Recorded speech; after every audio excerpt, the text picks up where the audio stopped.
This channel supports 8-Bit Salute and Operation Supply Drop. Please help us raise money to help support our men and women in service throughout the world. Operation Supply Drop, making fun where there is none.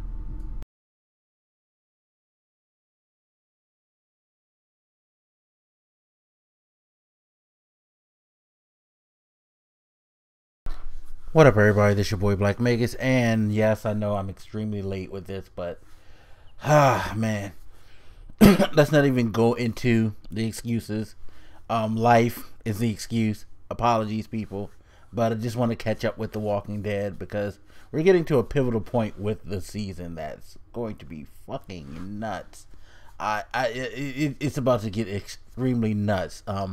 So previous episode we had Rick and his crew try to fulfill their promise to the hilltop by going through, taking out this base where Negan was supposed to be.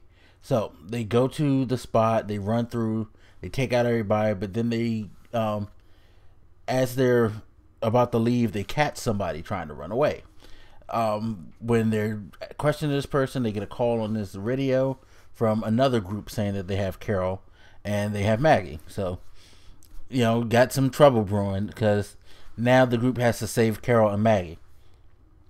They try to talk about making a negotiation, but the group is like, whatever, we'll think about it. And they take Maggie and Carol to this secret location. Now, it's only 4 of them.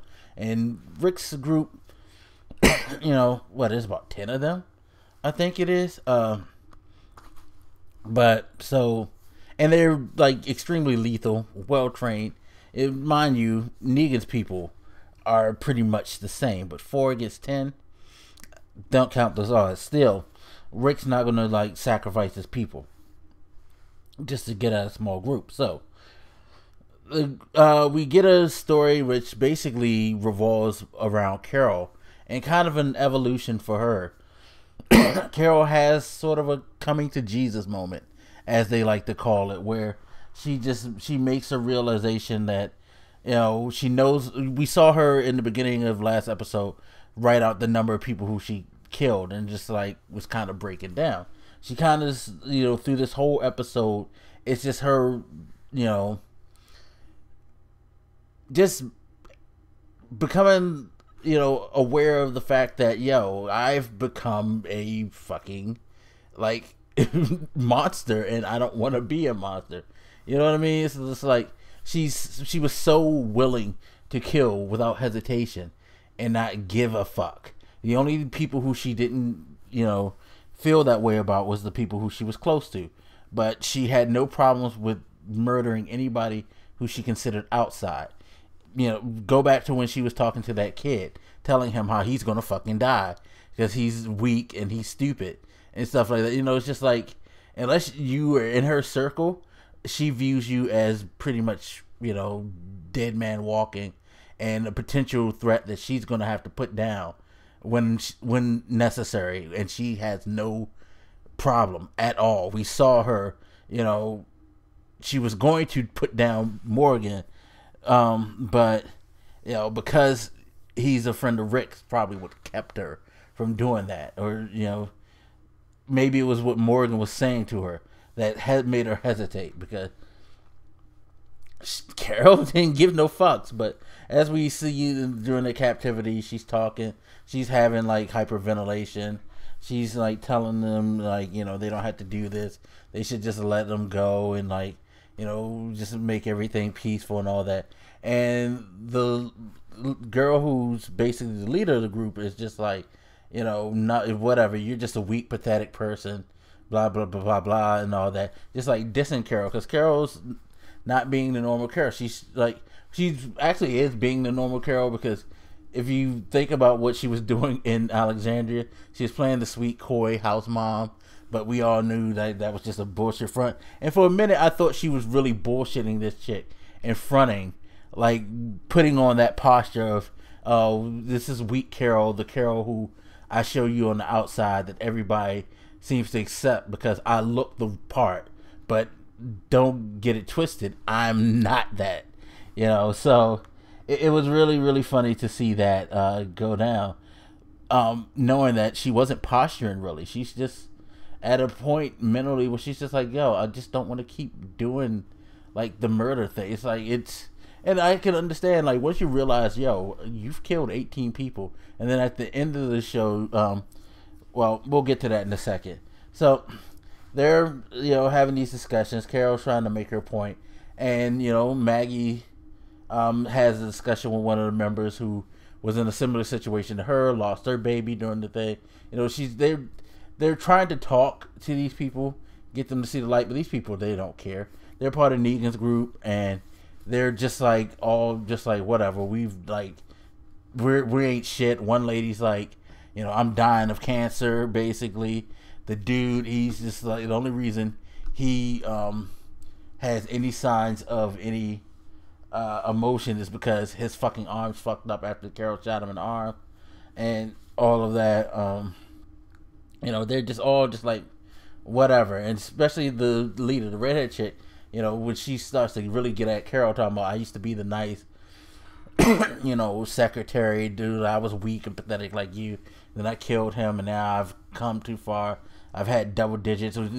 She's telling Carol her story, basically, like how she was just the like Susie homemaker, do whatever for whoever, who all of a sudden turns into this tough murderous person who's just like, whatever, lost her family, all of that.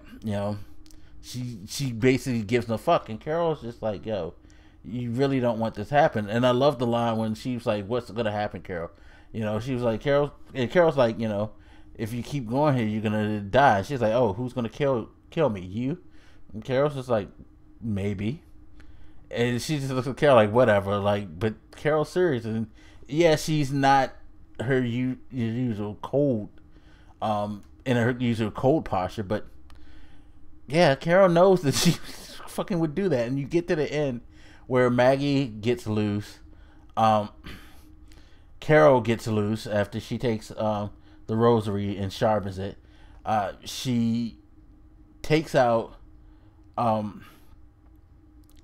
first they find out dude had died, so they take his weapon, they set it up a trap so the lady with cancer gets bitten by him, and then they take her out. Maggie just beats the shit out of her brain so she'll die, which I wasn't expecting from Maggie. But, because Maggie, while she was being the gun hole, we got to kill him, we can't leave him alive. I wasn't really expecting that from Maggie, but damn, Maggie. Then, they went after the redhead chick, and redhead chick's like talking her shit and all of that. Carol's trying her best. It's like, yo, please, come on, just leave. I'm gonna let you live. Go, do your thing. And she's like, no, whatever. You're just weak, pathetic, blah blah blah. And then the other chick shows up, and almost stabs Maggie in the stomach. And Carol just like walks up to her and shoots her in the head. Redhead chick, it's like, oh, see, so when did this come out of you? And I'm laughing because it's like, this ain't coming out of Carol. This is Carol. And I guess, you kind of get a hint that she got like, yeah, you kind of probably were playing me. And she was like, just talking mad shit to Carol. Tried to get in the fight with her. Ends up getting pushed into the zombies that are in the hallway, and gets, after she gets like impaled and then gets bitten up and all that shit. And then you just get a moment where Carol's talking to Maggie, and she's just like, yo, I killed 18 people. No, now 20 people. It's just like, I'm just tired of this, kind of. She's just like basically expressing to Maggie, yo, I'm just tired of doing that. It's just, no. It's funny because this season you're starting to get the sense of what you kind of got from Rick with his speech. It's basically the theme that started to kind of carry on right before I stopped reading the comic books, where they're, with the discovery of Alexandria and saving the city, and now knowing that there's a place like Hilltop where people are willing to work with them, and all, they're realizing that, yo, there is still life out there. There's humanity. And, being that cold, heartless, Carol isn't working anymore. You know what I mean?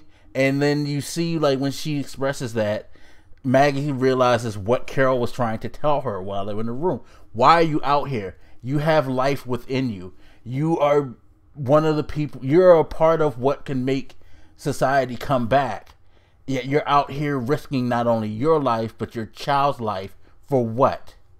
Don't do that. You know what I mean? Which I thought was really, really cool. And then you see the rest of the Negans group that was coming. They had called for backup to come pick them up. They show up. Carol, you know, even though she's not really like feeling it, does a ruthless Carol thing though, where she sets the guys up, tell them, meet us in the kill floor. They come into the kill floor room. Carol locks them in, throws a cigarette, and there's gasoline all over the floor. Burns them the fuck up and takes out, I guess she adds another 5 or 6 people to her body count, I guess. You know, at least she's not as willing to do it like before. Like, she was just like, after she like reconnected with the group, you could tell in her time when Rick kicked her out, she just like got even more like, what the fuck, I don't give a fuck. You probably gonna try to kill me, so you're dead type of person. But it was cool. And then Maggie, you see her tell Glenn, I don't want to do this anymore.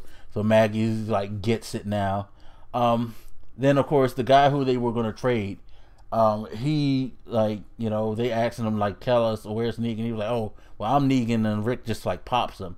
But you could see the look on Carol's face, even though it wasn't just her being destroyed. I think also she realizes, yo, he's not Negan, and he's probably doing like them, because earlier in the episode they had said we're all Negan, we all got Negan in us, and things like that. So it's gonna be interesting to see what the next episode is gonna hold. Anyway, as always, you guys hit me up, let me know what you think, and I'll holler at you later. This your boy Black Makers, and I'm out. Deuces.